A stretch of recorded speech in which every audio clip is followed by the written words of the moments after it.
Hey everyone, it's Alan Schimmel, DevOps.com, Security Boulevard, and we're at the RSA Conference 2018. I'm joined by my good friend to my left, John Willis, in the Georgia Tech Yellow Jackets hat. Awesome. And to my right, this gentleman here in the blue beard is none other than Chris Roberts.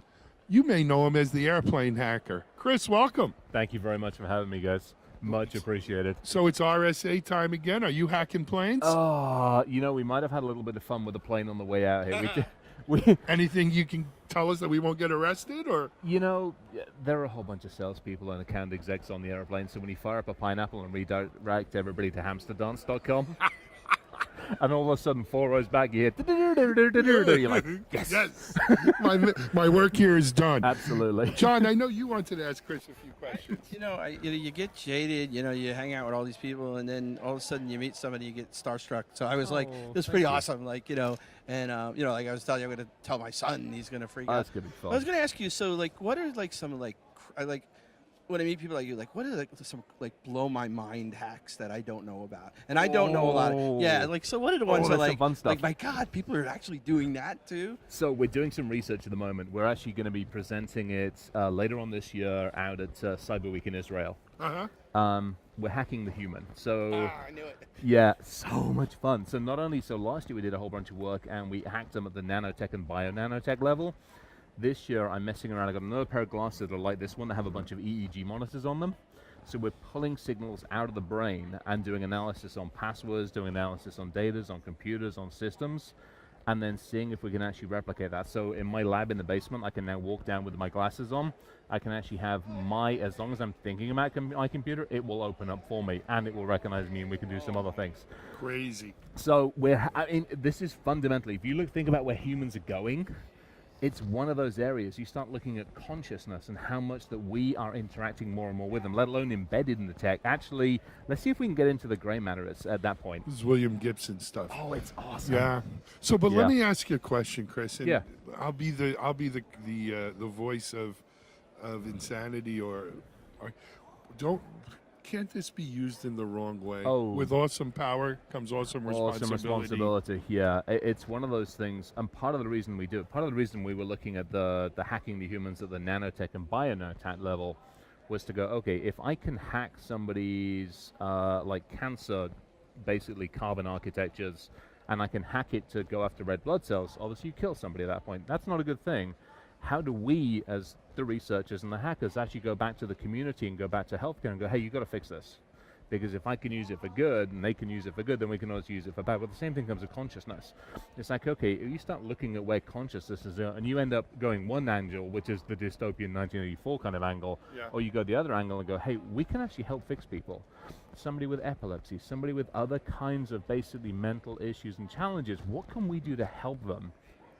But it's then, okay, how do we manage that much more effectively so that we don't end up all, challenged? So, one, you go right to Minority Report, right? Oh, totally, yeah. But one of the things so I was at, I forget, it was a large conference, and there was somebody who worked for NVIDIA, and they were chief data scientists. They were talking about, an example of being able to use deep learning algorithms to detect kind of blood flow. But here's the thing that scared the heck out of me, and I didn't really get a good answer.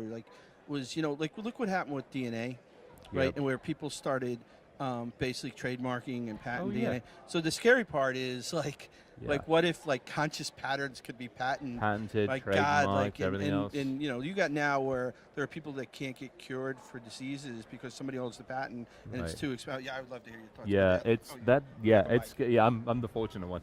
It scares the heck out of me because it also goes back into, part of it also then comes into, okay, if I can take signal out, what can I also put in? Right. And that's where I started a couple of weeks ago, and it's all in my lab, it's all in the basement.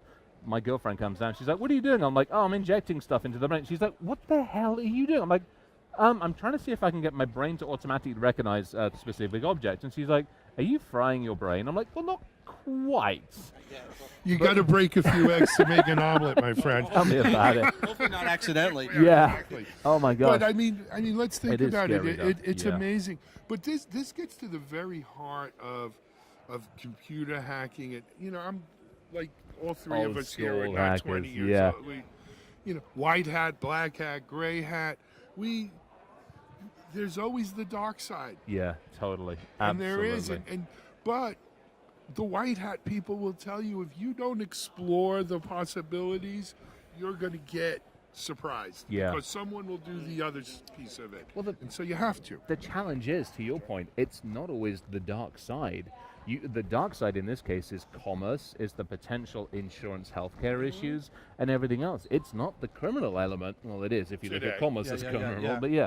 But I mean, it really is that. It's the same thing. You look at the artificial intelligence, like, okay, if I can predict when somebody's going to become pregnant, if I can predict when somebody's going to have a healthcare issue, then does that mean the company now decides its hiring privileges on that? I'm like, holy shit, that gets Should really I insure scary. you? It's funny, Yeah. your point about white hat. So I'm not traditionally a security guy. I'm an ops, and I got to meet Josh Corman and some of Yeah. the stuff he Oh, was yeah. doing, and I really understood, as he was kind of working with the government to try to convince them that hacking can be ethical and save lives. Yeah. And it would happen to be hanging out a lot with him doing presentations, and I'd see his frustrations of like, and it's funny for the novice, and I'll put myself in the novice hacking category. When I hear that, my first instinct is I have to stop that. Right. But your point about white hat, I think, is really interesting. Is that messaging of like we're doing this to get ahead of it, Right. and to actually for good, because Yeah. you look at the stuff Josh had done. Oh my gosh, for Josh's stuff good is phenomenal. is Yeah, insane, he's got. I mean, he and I approach it from a very different aspect. I have a shit ton load of respect for him because he approaches it whereas he wants to work with the government and collaborate with them much more effectively. I don't have his level of patience. I will freely admit I definitely don't have that. So my attitude is like, look, guys, I'm going to give you the opportunity to learn. I'm going to give you the opportunity to get sorted. I'm done. Throw the grenade in. Let's see what we can get fixed. Yeah, and yeah. I'm not going to get into politics, I promise. But that being said, what about RSA this year? Anything catch your fancy yet? Yeah. Where's my the Tripwire guys or Tripwire team, ladies and everybody else. Did you see their wall that they have over there in the north one? It's freaking amazing. You walk up to it. They've got 4 sets of buttons. If you take one of the buttons, they'll donate money to charity. If Yes, you, I did see that. Talk about the best thing here so Yeah. far this year. I mean, it's My just phenomenal. friend Cindy Velarde's a Tripwire. Shout out to her. It's that's yeah. her project. I mean, I wanted to hug everybody over there. I've got all No, 4 good on the stuff. bed. Yeah, totally. That to me is great. Yeah. Even our cameraman here has. Yeah. Awesome. He's got it. Yeah. So, guys, Chris, first of all, thanks for Thanks for having me. coming in Totally with us. awesome, It's a pleasure to have you here. You're one of our heroes, I know. No, thank you, guys. And John, why don't you end it up? Well, I was just gonna say, I wanted to ask you to blow my mind, and you blew my mind. So, well done, mission accomplished. Thank Yep. you, sir. Well, thank you for having Again, me, no guys. politics. No, Mission What I was accomplished. talking about is Oh, human- okay. human hacking. I'm kidding. Hey, guys, this is Alan Schimmel for DevOps.com, Security Boulevard, here with Chris Roberts, John Willis, RSA Conference 2018. Have a great day.